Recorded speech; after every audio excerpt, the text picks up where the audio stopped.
Hi, welcome to this week's episode of JAMA Network Open Live. I'm Seth Truger, digital media editor of JAMA Network Open. And I'm still Mike Berkowitz, electronic editor of JAMA and the JAMA Network. Again, if you're following along with us live, please feel free to ask us questions on Facebook or send us a tweet on Twitter at JAMA Network Open. We love to answer your questions. We may not always know the answers, but that won't stop us from trying to tell you what we think. Yeah, and I guess technically we don't always know the questions either. Right, exactly. And interesting questions have come up on some of these articles on social media that I think I'll share with you because I know in advance Seth shared with me what articles he's going to talk about today. So I think I'm just going to let him tell us about what those are. Great. So first up, we've got the Association of Pharmaceutical Industry Marketing of Opioid Products with Mortality from Opioid-Related Overdoses by Scott Hadlin and colleagues. So this is a hot topic. This is about pharmaceutical marketing to physicians, which we know is kind of a third rail in organized medicine, and the effect it may have had on opioid overdoses. Yeah, so what these authors did was they looked at a few years of data from 2014 to 2016. They looked at the Medicare open payments data, which is basically the now mandated Sunshine Act data of which physicians get industry payments, and then compared that to opioid prescribing patterns. They couldn't look at the physician level data. You know, they didn't say, oh, this guy got a payment and he gave X number of opioid prescriptions. Right. But they looked at kind of general numbers of how many physicians were getting payments in a general area and how many opioid prescriptions were happening in general area. But so did they do it on the geographic level? I thought they knew that this doc in this county got this payment from an opioid manufacturer. Yeah, so they knew that on the payments, but they weren't actually linking the prescriptions to the payments. It's not about an individual provider's prescriptions. Right. Exactly. So overall, it's interesting, and they found if you look at the figure, they showed some not terribly surprising associations that in places where there were more physician payments, there were more dollars from industry spent, there were more prescriptions written for opioids in those areas, in those counties. So there's a statistically significant association of county-level marketing to physicians by opioid manufacturers and opioid-related overdoses, both non-fatal and fatal. Is that correct? That's correct. Right. So that's kind of provocative. Yeah, I'd say concerning, if nothing else. Right. And so what do you make of that, or what do the authors make of that is kind of what I should ask. I mean, ultimately, again, it's an association we don't really know, and we don't really know what pharmaceutical companies are motivated by, and there seems to be some data that the causal arrow is actually backwards, and that the pharmaceutical companies actually, reward the high prescribers with the payments, which always seems strange to me, but the bottom line is that areas with doctors who are getting paid more money or getting more payments are prescribing more opioids. And we're missing that mediating causal variable, as you mentioned, which is the prescription. So we don't really know whether, the question that I always have, or that I always get fuzzy about in all of this reporting, is whether it's prescription opioids or whether it's kind of diverted or black market opioids. Whether the people who are addicted and or having overdoses and dying from their habits are getting these from the market or getting these from physicians, and what that market looks like. Is that anything you can speak to? Right. Well, my take on the data seems to be that it seems to be shifting over time, and it seems like for maybe the early 2000s or beginning of the 2010s that a lot of it was prescription initiated, and basically people got hooked, and then it kind of built a market for illicit or black or gray market opioids. Got it. And this got picked up on the New York Times Health. I don't know whether it's their blog or whether it was a reported story. Abby Goodnow was the reporter, and it was a really fair representation of these data, but there was a ton of comments, which we didn't get on our site as far as I know, but the New York Times got it. And one of the themes of those comments is how whether physicians are responsible for this epidemic and what's going on in the country or not. And obviously we can't, the data don't speak to that, but I wondered what your understanding is of that conversation. Right. It's really tough because I think, there seems to certainly be some deceptive or at least underhanded or shady behavior on the side of people who are some of the manufacturers of the opioids. There's a lot of stuff coming out in the last couple of weeks on certain court cases are unveiling about behind-the-scenes communications, which is, I think, beyond the purview of this discussion. But at the same time, we also overall still do a pretty bad job of treating pain. But we're seeing more and more that opioids may not be a good option for at least chronic pain. And who knows what the addiction risk is for acute pain. It certainly seems worse than what a lot of us were taught years ago. And I'm going to go where I usually go, Seth, because you're in practice in the ED. Yep. How are you managing opioids in the ED? Is there a protocol or a practice Because we used to give, 5 and report to your primary care doc, the next business day. Never really knew whether that was adequate or not in terms of taking care of the patient. So what's the current standard now, at least at Northwestern? Yeah, so we're certainly seeing, at least from what I can observe, a big shift in the pendulum or swing in the pendulum. I'm certainly seeing a lot fewer opioids prescribed. One of the things we've done in my department, which is not uncommon, is we show anonymized data of how we compare to our peers in prescribing. And it's tough because we're working with advanced practice providers and residents who are writing a lot of the prescriptions, but we've certainly seen a big drop off in the numbers of how many prescriptions we're sending. We're also just seeing a little bit of a different attitude or approach towards managing acute pain. If nothing else, what I've seen is a big drop in how much IV Dilaudid we're giving. Okay. Yeah, when I started Northwestern about 2.5 years ago, the standard seemed to be give somebody 4 milligrams of morphine, which is a pretty small dose, and then when that doesn't work, give them 1 milligram of Dilaudid, which is a much bigger dose, basically twice as much. And then we know that for both physiologic reasons and the data behind it, that Dilaudid is a lot more euphoric and a lot more addictive. The bottom line is, in our experience, nobody comes in asking for morphine. A lot of people come in asking for Dilaudid. It certainly seems to be have a lot more abuse potential and get people hooked. So I've been very heartened by how quickly that pendulum's swung in the kind of the short time I've been in practice. And this is going to kind of tell you in an underhanded way how old I am. But when I was in practice, the flavor of the day was ketorolac, and there was this notion when it first came out that you could give IM ketorolac. It was an IM intramuscular NSAID, and so it was a new form of administration. And the hope was we gave that to everybody in the hopes that for people in pain we could just avoid prescribing an opioid. Is that still something that's you're doing in practice? Yep, we still use IM ketorolac a ton, IV ketorolac a bunch as well. It's nice to have options. It's nice to have options that aren't opioids, that aren't addictive. It seems good. It seems really good in renal colic, which is pretty severe pain for a lot of patients. Okay, and it works. Yeah, it seems to work pretty well. The data I've seen has been pretty good. My anecdotal experience is it's not quite as effective as opioids dosed appropriately in patients with severe pain, but it certainly, I think for me, what it seems to do is I know I didn't need to cross the threshold of giving opioids to this patient here, and maybe I'll be able to send them home without opioids. So even if it's just mental for me, it seems nice. Good to know. And then one of the things, just to kind of shift for a second, is one of the comments that came in on Facebook when we posted this on Friday was, well, if this is true, if marketing led to an increase in opioids, why, when there was a pullback on marketing and a pullback in prescriptions, wasn't there a decline in opioid overdose or mortality? And obviously, this data set doesn't speak to that, but how would you respond to that inquisitor? Yeah, I mean, this stuff is just so complex. There's so much going on, and so much of it is just getting buy into the culture. And then once you get a foothold of, hey, docs are prescribing this drug or these drugs, and then they're training doctors, and they're working with people who prescribe the drugs, and it's in the air, it's in the culture, it's what people are doing, that's all you need. You don't necessarily need to advertise all the time. Right, and I'm also thinking that there might be, once you establish a habit with opioids and enough of a supply in the area, that the market may actually meet the demand, so that it's no longer, it starts maybe with physician prescriptions, but it doesn't end with physician prescriptions because somehow there is a black market.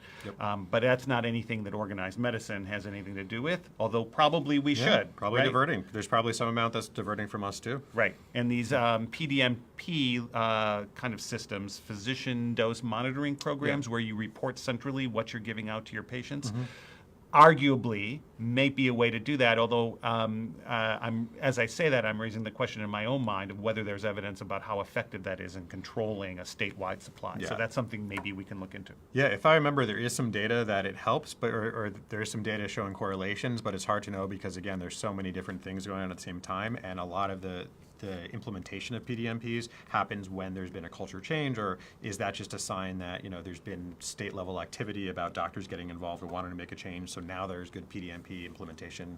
We've got great integration with our EHR. It's literally easier for me to check the PDMP for a patient than it is to get results from labs from this visit. And the PDMP is what, all Illinois prescribers? What is it? For us, it's Illinois. Illinois defaults. I think we can, if I log in and do many extra steps, I can get Indiana and some other neighboring states, but the data's not as reliable. Okay. Wonderful. So if the past predicts the future, we'll be talking about opioids in yet another episode. Maybe not next week, but in the coming weeks. So good conversation. And what do you have next? Well, by the way, just a one little teaser, there will be benzos next week. Benzos. Stay tuned for benzodiazepines. Yeah, right? those do pair well with opioids. Okay, great. All right. Good to know. Okay, so next up we've got the very cleverly titled wrist trial, assessment of distal radius fracture complications among adults 60 years or older, a secondary analysis of the wrist randomized clinical trial by Kevin Chung and colleagues. And wrist stands for, I gotta find it, it's the Wrist and Radius Injury Surgical Trial. Not only do I like that it actually spells wrist, but they didn't have to jump through hoops and use second letters and all sorts of abbreviations to get the acronym to be the right word. You may not know this, but some 18 years ago, I wrote an article on clinical trial acronyms. Really? Yes. We joke about doing that all the time. So I will send you the reference. Look at Annals of Internal Medicine. It actually came out on Election Day of 2000. And if you remember, that was Bush v. Gore. So nobody paid attention to that article because everybody's focus was on that other topic. Yep. But my article lasted longer than George W. Bush. It's still in the literature. So it's called Capture, Shock, Excite. Clinical trial acronyms and the branding of clinical research. Wow, that's brilliant. All right, so Okay. now we can move on to the next topic. No, tell me about the wrist trial. So this is good. This is orthopedic surgeons trying to figure out what is the best treatment for older patients who have distal radius fractures. Okay. So what they did is they took about 304 patients from, it was a couple different countries, the US, Singapore, and Canada, from 24 different hospital systems. Patients 60 and older who had unstable distal radius fractures, which is a pretty common complaint, or a pretty common problem that patients have.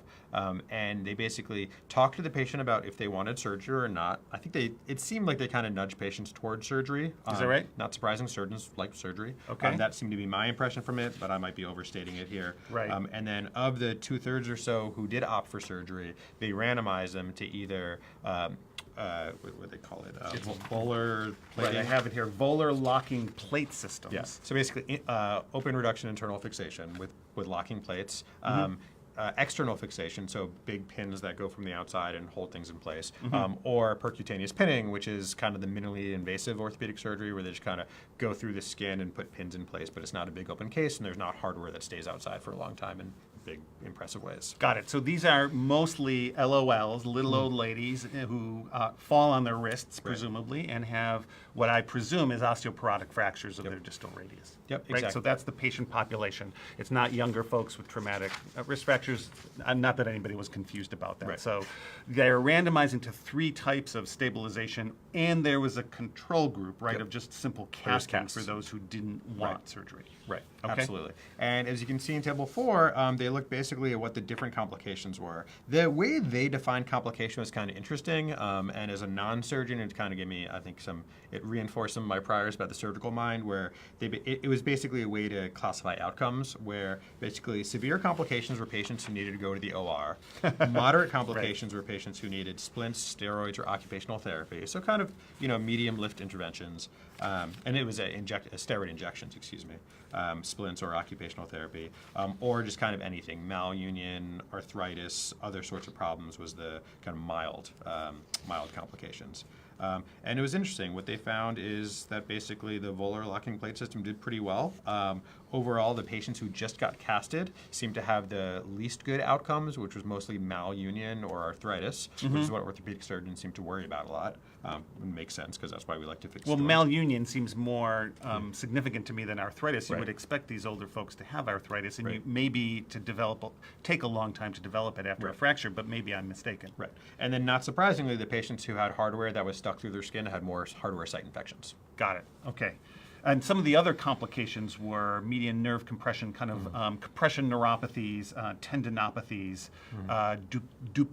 Dupuytren's contracture, which I didn't know you could get from a wrist fracture. So that's interesting, but the primary question I had, and I don't know whether you can answer this, is that these are complications of a clinical trial. That's usually at Table 5 in an RCT. It's not the primary outcome. So And if I understand correctly, like I looked up the clinical trial registration, and at least at the time of registration, they were going to continue enrollment through the beginning of this year. Did the trial end, and is the primary outcome reported? To be honest, I didn't look that far. Okay, because the primary outcome is a Michigan Hand Outcome Questionnaire survey instrument, which presumably is a kind of an omnibus assessment of hand function. Right. And this is one secondary outcome. The others were physical activity, SF-36, and hand function. And so I just wasn't clear why this single secondary outcome was reported separately from these other things, and what the status is of the original trial report. Yeah, and again, it's kind of interesting how they kind of combine outcome measures and complications into one scale. Right. Although that being said, it is a kind of intuitive scale. It's basically, do you have pain in your forearm and wrist? Did you need a minor intervention for it, or did you need to go back to the OR for it? But it's probably not how, if you and I were to sit down and design this trial, describe it, but we're also not orthopedic surgeons. Right, exactly. So if you JNO livers are out there sitting in front of your desktops and you can find the primary report, kind of dial it in the comments. We've heard from Viren Call, who says, love these JNO lives. We love you too. Yeah, Thank thanks, you Viren. for watching. And send your questions our way. I'm going to keep looking for this. Sometimes it's the case where you publish protocols and kind of interim results, or you end a trial early and kind of issue a report of a clinical trial that shows why you reported early, either because of reports of futility or an increased rate of complications. But none of that seems to apply here. Right. So I still need to put this in context. And also, maybe we'll follow up next week and talk about it if Right. we learn something more. Right, and not to be too cynical about it, but I work in academics, and there's a lot of authors in studies like this, and people need a lot of publications, and Seth. we all need to get promoted someday. Heaven forfend. Don't say that. Okay. So wrist fractures and complications, and the volar plate locking system comes out more favorable. Yep. Okay. All right. And then the third. The last paper we've got today, Incidence, Risk Factors, and Outcomes Associated with In-Hospital Acute Myocardial Infarction. First author is Stephen Bradley, who's an associate editor at JAMA Network Open. And not to skip the other three authors, so I don't know, I'm sure they are very important. Right. But the last author is Steve Finn, who's deputy editor at JAMA Network Open. So Right. Thanks, Steve and Steve. So this is kind of within the family, but lest you fret, these papers go external peer review, and I believe the editors recuse themselves, so Yes. there's no special treatment.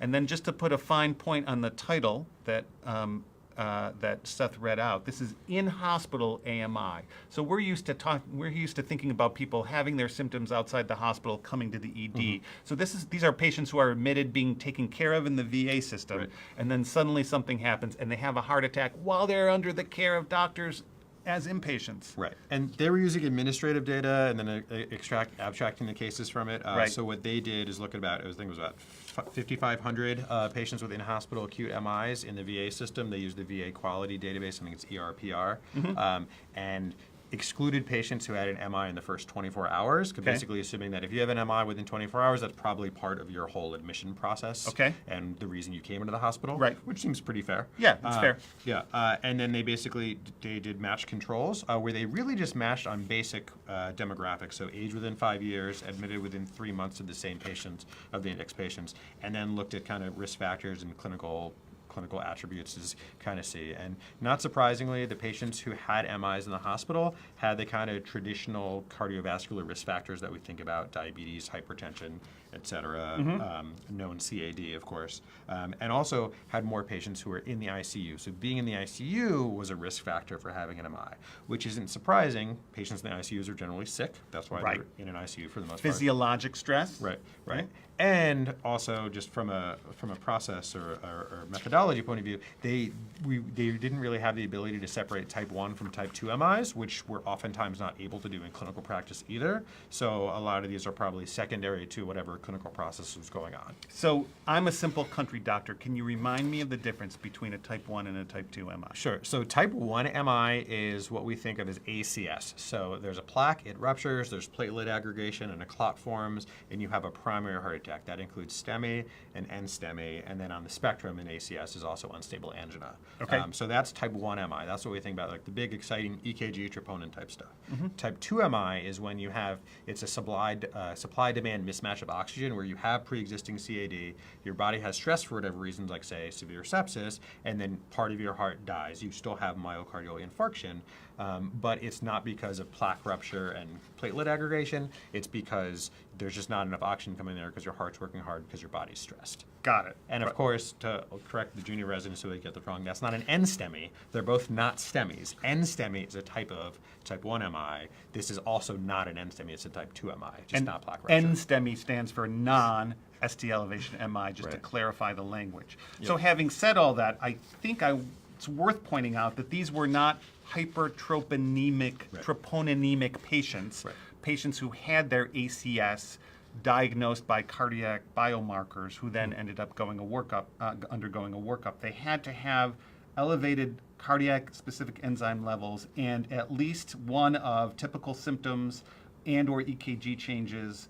And I guess they didn't do echoes to look for wall motion abnormalities or criteria, and I think that's not this study. But this study, the data was also from, I think, 2007 through 2009, so that was still the second definition of acute MI, and we're now on to, I believe, I think there's a fourth universal definition come out recently. Yeah. I think we're up pretty high. There's a lot of universes. I learned about that in Spidey and the Spider-Verse. There's lots of universes coming together in acute MI. Right, exactly. And I haven't read the fourth universal definition. I've seen the big table that floats around, but I've read parts of the third universal definition. I have to say, it is surprisingly readable. It's long, but each individual section makes sense. Although, Okay. Beyond my scope. So what do you told us what we learned, but I'm going to ask you again, like, what's the takeaway from this? For me, I think the biggest takeaway is figure 2, where if you look at patients who had MIs, they died a lot.